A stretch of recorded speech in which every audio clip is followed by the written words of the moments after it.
बहुत है, मतलब इतना रिजिड होने की कोई ज़रूरत ही नहीं है कि हमने ये सोच लिया तो यही करेंगे। ऐसा बिल्कुल भी, और लोकतंत्र में ये सब चीज़ें नहीं चलनी चाहिए। इस तरह का तानाशाही वाला रवैया जो है, कहीं से भी लोग इतना बिलख रहे हैं, इतना विरोध कर रहे हैं कि लोग जो पढ़े लिखे लोग भी खेती करने के लिए, फार्म हाउस बनाने के लिए जानना चाहते हैं। वो लोग उसमें एग्रीकल्चर फील्ड में भी उतर रहे हैं, अपनी बड़ी बड़ी नौकरियां भी छोड़ के। तो यानी कि जो उपजाऊ ज़मीन है उसको बंजर बना के कोई प्रोजेक्ट खड़ा करना कहीं से भी न्याय संगत नहीं है। तो ये जिनका जो आदिवासी जिनका जो छोटे घर पे रह रहे थे, उनका घर, वो उन्हीं घर पे आज भी बस तिरपाल लगा के पूरा ठंड बिता रहे हैं। हाँ, नहीं, वही तो हम लोग को बहुत तकलीफ दे लगा कि हाई कोर्ट ने भी इस तरह का नोटिस क्यों किया। ड्रीम्स 2 आपको बता दें एक बार फिर चर्चित में चल रहा है। जो नगड़ी ज़मीन जो बचाओ जो चल रहा था, बहुत बड़ा आंदोलन भी हुआ, इस पे लगातार संघर्ष भी चला। उसके बाद इस पर आश्वासन भी था कि इस पे वो फिर से कार्य नहीं होगा, मगर फिर से आपको बता दें कि फिर से एक बार बड़ा आंदोलन होने वाला है आदिवासियों के द्वारा। आपको बता दें 12 तारीख को विधानसभा का धरना प्रदर्शन होगा विधानसभा समक्ष। आज हमारे साथ पूर्व मंत्री की आपको बता दें गीता श्री उरांव जी हैं, हम इन्हीं से जुड़ते हैं। मैम, एक बार फिर 12 तारीख को एक बड़ा आंदोलन होने जा रहा है, तो मैम उसके बाद फिर एक बड़ा आंदोलन, क्या इसकी वजह रहेगी? नहीं, देखिए, पिछले साल तो सबने देखा, ना सिर्फ हमारे राज्य के बल्कि दुनिया के लोगों ने देखा कि किस तरह से नगड़ी की ज़मीनों को, खेतों को बचाने के लिए राज्य भर से जो हमारे आदिवासी, इतिहास हाँ, एकदम इतिहास बना ये, बिल्कुल बहुत ज़बरदस्त। मतलब इससे पहले भी जब रिम्स 2 के लिए, रिंग रोड के लिए 7 और 8 में जो उस समय भी विरोध प्रदर्शन हुआ था, मगर वो छोटे स्तर का था। उसके बाद फिर जब नेशनल लॉ यूनिवर्सिटी का बनने की बात, उसके लिए अधिग्रहण करने की बात थी, IIT, ट्रिपल IIT के लिए, तो उस समय भी, और मैंने IIM के लिए भी, तो उस समय भी विरोध हुआ था। मगर पिछले साल का अभूतपूर्व था और एक स्पष्ट संदेश गया है कि इस तरह से जो मनमानी नहीं चलेगी। 1894 के अंतर्गत जो है 1954-55 में एक बार अधिग्रहण की बात चली थी और तत्कालीन जो मुख्यमंत्री थे बिहार राज्य के, एकीकृत बिहार के, तो उन्होंने भी विरोध लोगों का देखते हुए उसको स्थगित कर दिया था। फिर आपका ये झारखंड बनने के बाद फिर से प्रक्रिया शुरू हुई रिंग रोड के लिए, फिर आपका ट्रिपल IIT, IIM और नेशनल लॉ यूनिवर्सिटी। तो नेशनल लॉ यूनिवर्सिटी तो बन गया, मगर ना रिंग रोड के लिए, ना ही नेशनल लॉ यूनिवर्सिटी के लिए लोगों को सही उचित मुआवजा ही मिला। नौकरी के नाम पे कॉन्ट्रैक्चुअल बेसिस पे रखे गए हैं, जिनका भुगतान भी सही तरीके से नहीं होता है, और बहुत गिने चुने लोगों को रखा गया है। तो जमीन, खेत जो है किसी के लिए भी, आज का क्या समय आ गया है कि लोग जो पढ़े लिखे लोग भी खेती करने के लिए, फार्म हाउस बनाने के लिए जानना चाहते हैं। वो लोग उसमें एग्रीकल्चर फील्ड में भी उतर रहे हैं, अपनी बड़ी बड़ी नौकरियां भी छोड़ के। तो यानी कि जो उपजाऊ ज़मीन है उसको बंजर बना के कोई प्रोजेक्ट खड़ा करना कहीं से भी न्याय संगत नहीं है। तो ये बातें हैं, और उससे भी बड़ी बात ये है कि झारखंड राज्य जो है एक 5वीं अनुसूची का राज्य है, आदिवासी बहुल राज्य है, और हमारे यहाँ एक बहुत लंबा और पुराना इतिहास है, गौरवशाली इतिहास है।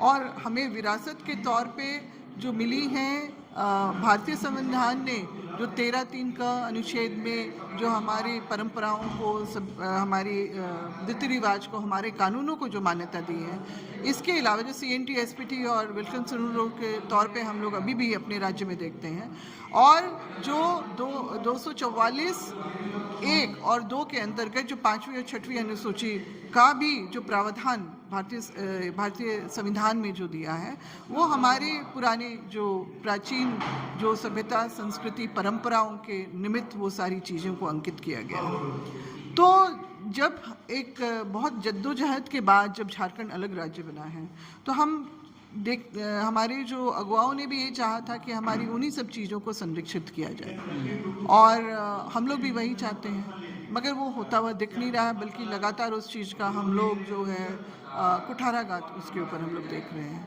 रिंग रोड आपका, फिर नेशनल लॉ यूनिवर्सिटी, अब रिम्स 2 के बारे में को लेके जो ये इतना बवाल उठा। तो हमारा तो सरकार से यही कहना है कि जहाँ लोग जद्दोजहद करके एक बंजर ज़मीन को भी उपजाऊ बना देते हैं, तो उपजाऊ ज़मीन को बंजर बनाना कहीं से भी न्याय संगत नहीं है। तो इन सब बहुत ही बेसिक चीज़ों को समझते हुए सरकार को उसी तरह से पहल करनी चाहिए। और बंजर ज़मीन और गैर मजरूह ज़मीन भी काफ़ी जो है रांची ज़िला में और उसी के आसपास हैं, तो वहाँ पर अगर प्रोजेक्ट बनाया जाए। वायरल हुआ था विधानसभा का, शायद आप देखे होंगे कि इरफान अंसारी जी हैं और बाबूलाल मरांडी जी जो आपस में हो गए थे, और उन्होंने कहा था कि इरफान अंसारी जी कह रहे थे सर ज़मीन बनने दीजिए, ड्रीम्स 2 बनने दिए, यहाँ का राज्य का लोग का कल्याण होगा, ये होगा। तो बाबूलाल मरांडी कह रहे थे अरे बनाइए ना भाई, आप कहीं और बनाइए। हाँ, बिल्कुल बिल्कुल बिल्कुल। नहीं, इससे पहले भी कुछ एक जैसे कि आपके जो एलओपी हैं जो यहाँ पर हमारे झारखंड विधानसभा में लीडर ऑफ अपोजिशन जो कांग्रेस पार्टी के, उन्होंने भी, राजेश कच्छप जी ने भी इसका प्रस्ताव दिया था कि आप आइए हमारे तरफ आ जाइए, आपको हम अपने विधानसभा में बहुत ज़मीन दे देंगे। ऐसे बहुत हैं, मतलब इतना रिजिड होने की कोई ज़रूरत ही नहीं है कि हमने ये सोच लिया तो यही करेंगे, ऐसा बिल्कुल भी। और लोकतंत्र में ये सब चीज़ें नहीं चलनी चाहिए। इस तरह का तानाशाही वाला रवैया जो है, कहीं से भी लोग इतना बिलक रहे, इतना विरोध कर रहे हैं, मगर फिर भी आप अपने उस पर अड़े हुए हैं। ठीक है, वैसे पिछले बार जो उस तरह का एक अभूतपूर्व विरोध हुआ तो सरकार कहीं ना कहीं उन्होंने अपना प्लान जरूर चेंज किया और डीआईजी ग्राउंड की तरफ चले गए, मगर वो भी बड़ा दुर्भाग्यपूर्ण था कि जिस तरह से लोगों को घर खाली करने का भी जो नोटिस एक बनता है वो ना देते हुए, जो आनन फानन में 72 घंटे के अंदर जो उनके आशियाने तोड़े, जो बड़े किसी का भी आशियाना वो छोटा एक कमरे का हो या एक बंगला बने, तो बहुत ही अपने मेहनत के पैसे से सब लोग करते हैं, खड़ा करते हैं। डीआईजी ग्राउंड पे तो जिनका जो आदिवासी जिनका जो छोटे घर पे रह रहे थे, उनका घर, वो उन्हीं घर पे आज भी बस तिरपाल लगा के पूरा ठंड बिताते हैं। हाँ, नहीं, वही तो हम लोग को बहुत तकलीफ दे लगा कि हाई कोर्ट ने भी इस तरह का नोटिस क्यों किया।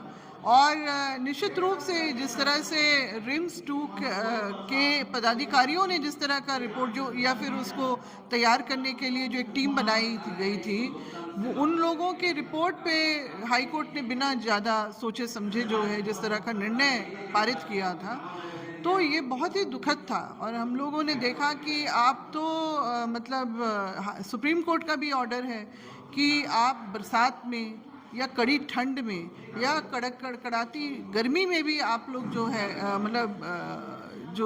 बहुत भीषण गर्मी में भी आप लोगों को, किसी को आप बेघर नहीं कर सकते, मगर उन सब चीज़ों को दरकिनारा करते हुए यहाँ के लोगों के साथ जो करवाई हुई। तो खैर ठीक है, अब मगर वो बातें अलग हैं। हम लोग इसमें लगातार जूझते रहेंगे, लड़ते रहेंगे कि नगरी की ज़मीन, खेत बचे। मेरा ये कहना है सरकार से कि 2012 से नगरी के खेतों का और बस्ती का जो रसीद कटना बंद हुआ है, उस पे जो है कार्रवाई शुरू हो रसीद काटने की, ताकि लोग आश्वस्त हों। और वो एक अनिश्चितता की जो भावना हमेशा घेरे रहती है कि कभी भी वहाँ पर अधिग्रहण दोबारा से फिर से कब्जा होके हो सकता है। तो हमारी ये जो मांग है कि रसीदों का कटना फिर से जारी हो, और जो है रिम्स 2 के लिए जो है ज़मीन का जो घोषणा तरीके से करके उसको कहीं और ले जाया जाए। आप भी एक मंत्री रह चुकी हैं, पूर्व मंत्री है, और इरफान अंसारी जी भी मंत्री है, मगर क्या निर्णय लेना ये हो जाता है कि तय ऐसा? नहीं, बिल्कुल नहीं, बिल्कुल नहीं। आपको मानवीय दृष्टिकोण तो हमेशा रखना है ना, मानवीय दृष्टिकोण रखना है। और हम तो जब हम भी मंत्री रहे तो हम भी बहुत सारी चीज़ों को, जैसे हम अपने ही जो शिक्षा विभाग में बहुत सारी चीज़ें, तो मेरा एक स्पष्ट निर्देश जरूर रहता था लोगों को कि इतना बड़ा, क्योंकि बहुत बड़ा एक डिपार्टमेंट है शिक्षा विभाग, और उसमें आपका वर्कफोर्स भी उसी तरह से, चाहे वो आपके शिक्षक हों, किसी भी लेवल के स्कूल के हों, यूनिवर्सिटी के हों, या फिर आपका जो है पदाधिकारी हो। मेरा ये स्पष्ट रूप से कहना था कि अगर हम रिजल्ट चाहते हैं स्कूल कॉलेजेस से। तो हम लोगों को भी उनकी जो मांगे हैं, जितनी जायज़ मांगे हैं, उनको प्रायोरिटी बना के पूरी करनी चाहिए। और जैसे कि हमने बहुत बार देखा, मैंने अपने टाइम में भी ऐसा किया था। एक महिला टीचर मेरे पास में आई थी, जो बता रही थी कि उनको 200 किलोमीटर रोज़ मतलब सिसई तक आने के लिए अपने स्कूल में, मतलब कि वो 50 किलोमीटर आप चल के आती थी, मतलब 15 किलोमीटर आती थी कांटा टोली से ITI बस स्टैंड, फिर वहाँ से 50 किलोमीटर जो है वो सिसई पहुँचने में, और सिसई से 28 किलोमीटर जो है एकदम जो क्या बोलेंगे, एकदम ही पूर्वी क्षेत्र में, उत्तरी क्षेत्र में जो स्कूल था वहाँ। तो वो बोल रही थी कि बता रही थी कि अपनी समस्या, तो उसी से मेरे पास ये ख्याल आया और हमने राजभवन को ये प्रस्ताव भेजा कि महिला शिक्षिकाओं को जो है NH के 5 किलोमीटर के रेडियस से आगे उनकी पोस्टिंग ना हो, क्योंकि बहुत सारी समस्या ग्रामीण क्षेत्र में है, तो उनको आने जाने का आवागमन की बहुत समस्या रहती है। तो उसको जो है राजभवन ने भी, मतलब जो अब लोक भवन जिसको कहते हैं, राज्यपाल के द्वारा उसमें सहमति बनी थी। और जो विकलांग हैं उनके लिए ये सारी सुविधा, मतलब क्योंकि हम लोग अक्सर देखते हैं कि जो DC वगैरह अगर अपने डिस्ट्रिक्ट इंटर डिस्ट्रिक्ट ही अगर कुछ कर रहे हैं, तो वो ये नहीं देखते हैं कि महिलाओं को किन परेशानियों का सामना करना पड़ता है। तो मैंने ये मानवीय पहलू को रखते हुए जो है इसमें किया, और भी जो हमारे अन्य कर्मचारी जो थे उनके BRP CRP उनके लिए भी मैंने काफ़ी जो है मीटिंग्स वगैरह करके उनके लिए मैंने सुविधाएं बनाई। और मेरे समय में ही जो है पारा शिक्षकों को पहली बार 20% का जो है इनांसमेंट मिला था उनका इंक्रीमेंट में।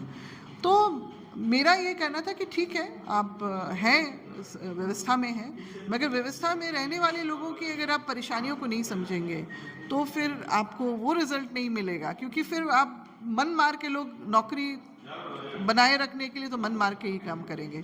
फिर मैंने एक नियम में बदलाव करवाया था, जिसमें ये था कि आप एक बार रेगुलर टीचर अगर एक बार किसी स्कूल में चले गए तो उनको 30 साल तक वहीं रहना है। 30 साल तक वहीं उनको पूरा करना है। आपको प्रमोशन ज़रूर दे देंगे वो लोग, मगर देखिए इंसान है, उनके परिवार में कुछ समस्या हो सकती है, उनकी अपनी स्वास्थ्य की कोई समस्या हो सकती है। तो फिर मैंने उसको चेंज करवा के हर 10 साल में जो है ट्रांसफ़र का एक प्रोविज़न बनाया, ताकि अगर लोग चाहें तो वहाँ से मतलब दूसरे अपना, या फिर जहाँ उनको ज़रूरत हो वहाँ पर अपना ट्रांसफ़र। तो ये बहुत सारी चीज़ें हैं, टेक्निकल चीज़ें हैं, जिनको थोड़ा सोचने समझने की ज़रूरत है, क्योंकि आप भी इंसान हैं, हम भी इंसान हैं, तो अगला काम करने वाला भी इंसान है। उसकी समस्याओं को समझते हुए हम लोगों को व्यवस्था अच्छी बनानी होगी, तभी हमें वो रिज़ल्ट मिल पाएगा जिसकी हम उपेक्षा करते हैं लोगों से। मैम, आप एक आदिवासी चेहरे में बहुत बड़ी वॉरियर रह चुकी है और आपने बहुत बार जेल भी जा चुकी हैं। आप इसी संघर्ष करते करते आपने अभी आप बस इस जंग को आप कहाँ तक देखते कि मतलब क्या लगता है कि ये कब तक ऐसे ही चलता रहेगा? नहीं, जब तक सरकार हमारी बातों को ना समझ ले तब तक ये जंग चलती रहेगी। बिल्कुल निश्चित रूप से। और बहुत मतलब सीधे साधारण शब्दों में ही तो हम अपनी मांग रख रहे हैं, हम कोई बहुत बड़ी चीज़ें नहीं रख रहे हैं, और इतना उसको समझ पाना या फिर उस पर काम नहीं अमल कर पाना इतना मुश्किल तो नहीं हो सकता है। सरकार चाहे तो निश्चित रूप से लोगों को राहत दे सकती है, यही हमारी उम्मीद भी है सरकार से, और यही मांग भी है। मैम, तो ये थी हमारे साथ गीताश्री उरांव जी, और इन्होंने अपनी बात रही की, और आपने देखा कि कभी भी निर्णय चेंज करना वो उनकी चाह होती है। और बस ये उपजाऊ ज़मीन है, और इस पे यहाँ पर फिर से 12 तारीख को आपको बता दें जो एक बड़ा उलगुलान, एक बड़ा संघ होने वाला है, आंदोलन होने वाला है। तो बस देखना होगा कि कब तक ये सिलसिला ऐसे ही चलता रहता है, कब तक सरकार अपनी निर्णय नहीं चेंज करती है। तो सही तमाम खबरें देखने के बने रहता भारत मित्र के साथ। मैं सदाब द भारत मित्र रांची।